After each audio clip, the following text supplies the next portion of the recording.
BackChat.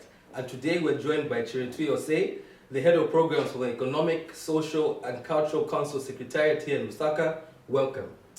Thank you very much. Welcome to this lovely new year. It's a pleasure to have you with us. Thank you for the invitation.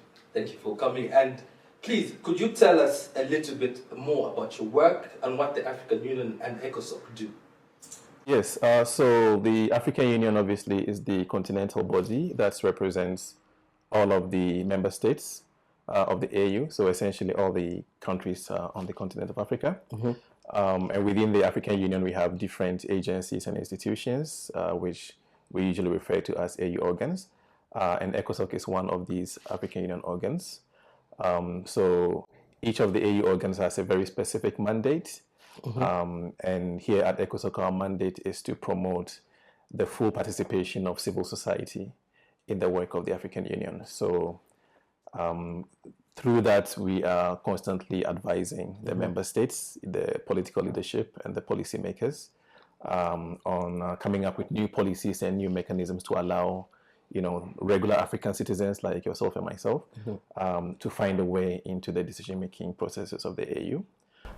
And we do this work mostly through the generation of policy input. So we do policy opinions, advisory opinions, we do technical papers, we do policy briefs, because the AU is a policy organ, and so we need to constantly provide them advice and research-based statistics, things like that, to help them to make the policies that we want to see. So my job as head of programs is really to coordinate all of that. Yeah. Okay, thank you for that. So ECOSOCC is, you just touched on it, primarily a civil society focused institution within the AU. Yes. How does ECOSOCC help to shape policies to improve the private sector investment in Zambia and Africa as a whole? Yeah, so as you've mentioned, ECOSOCC is an advisory organ, and so we are constantly providing advice at the technical level, at the policy level to the decision makers. We do this, as you've mentioned, at the continental level. But of course, within the framework of the African Union, we have different policy initiatives and programs that focus specifically on private sector investment. So we have, for instance, an area of work that focuses on economics, trade, investment, and mining.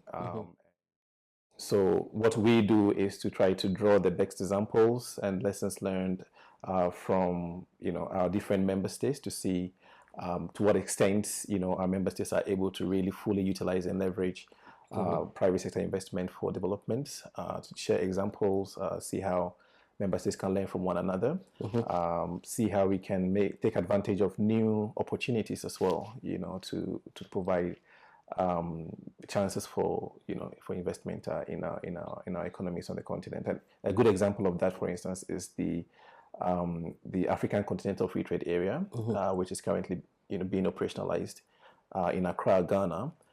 And one of the key objectives of that African Union Continental Initiative is to allow for private sector investment in our economies, but mostly from other countries on the continent. So how to boost intra-African investment. So how can Zambia, for instance, be able to invest in its neighbors and vice versa, so that we can fully utilize the investment pool that we have on the continent, so that the products of the investment or the fruit of the investment stays on the continent to benefit the continent, as opposed to what happens now, where you have a lot of foreign capital coming in, and then all of the gains and the benefits of that also then exist the continent to benefit other regions. Okay, thank you for that. So how have CSOs improved accountability and transparency in Zambia, also in Africa, in the investment landscape as a whole? Yeah, civil society, I think that is the one thing that they are set up to do, is to monitor and to ensure accountability, to ensure transparency and probity, across the different areas of public life. So it's not only in the investment space, but also in the democratic political space as well. So I think even within the investment spaces to look at to what extent civil society are able to, highlight, sort of put a finger on what are the barriers to investments, that are present in the system.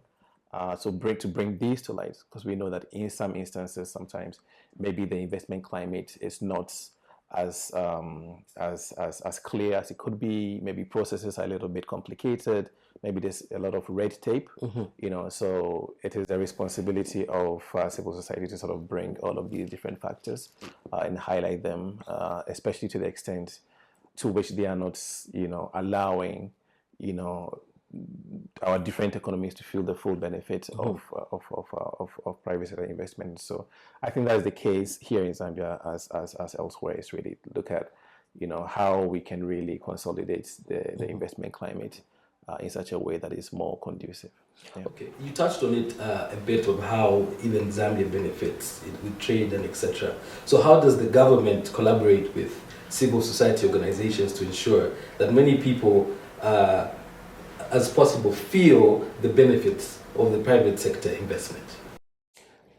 Yeah, I think as a government, and I'm not speaking to the specific example of Zambia because our work is continental, but in general, governments, when they need to address the citizen or the population, it's useful for them to have, let's say, partners or or a coalition that allows them to sort of translate what the government has put together, so that it becomes more accessible to the regular citizen. Of course, the government has its own apparatus for reaching the population, but it's always helpful to bring on board champions and partners and collaborators, especially from civil society. And I think civil society is quite useful in this way, because these are organizations that are formed by people. They are based at the grassroots for the most part. They are working alongside people, and so they are the best representatives to be able to speak to the people.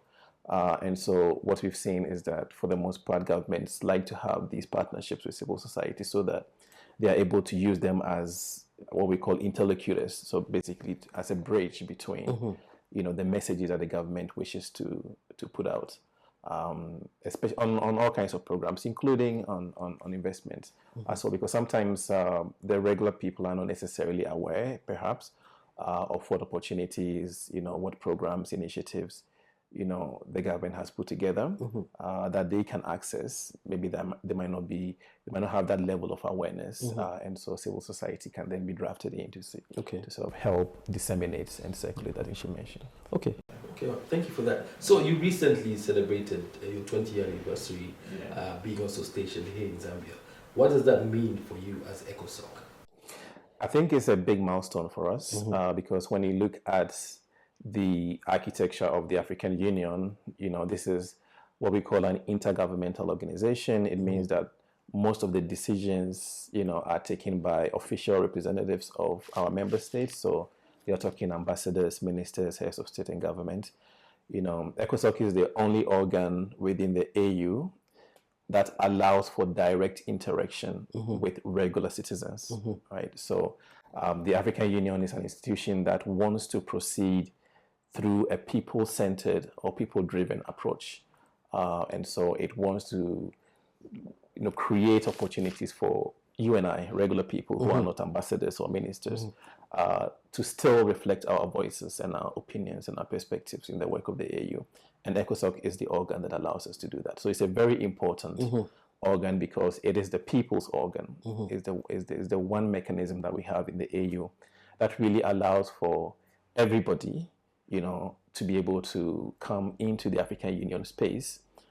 First of all, to understand what the African Union is doing, but then also to bring their own contributions, you see. So I think it's really important that we've been able to execute this mandate for 20 years. Of those 20 years, 5 have been here in Lusaka, Zambia, and we are absolutely appreciative of the government of Zambia for not only the hospitality, but also the ongoing collaboration that we've enjoyed with them.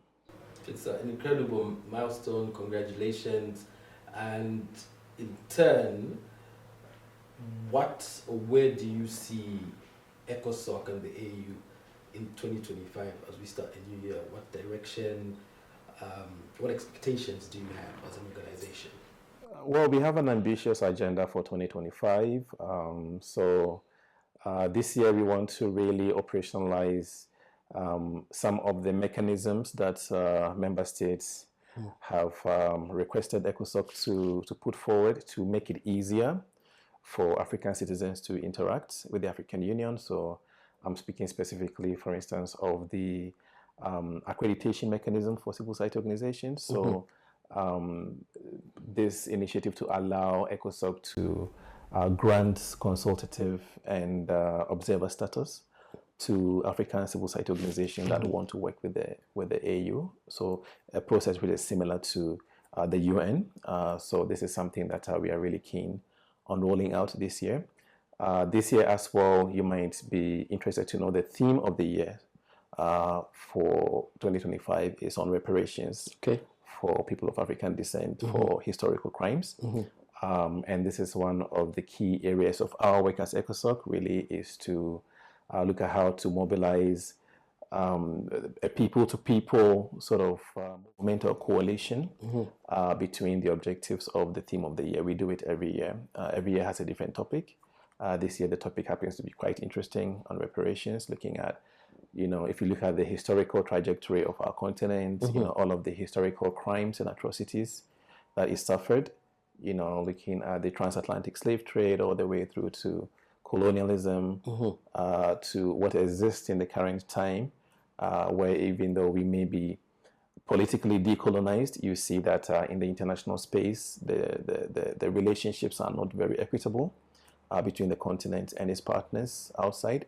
And so all of these are conversations that we want to bring in terms of how can we ensure that, the continent itself and also the people that live in it, as well as Africans that live abroad as well, are able to be brought to a place of equity and balance, relative to other regions of the world.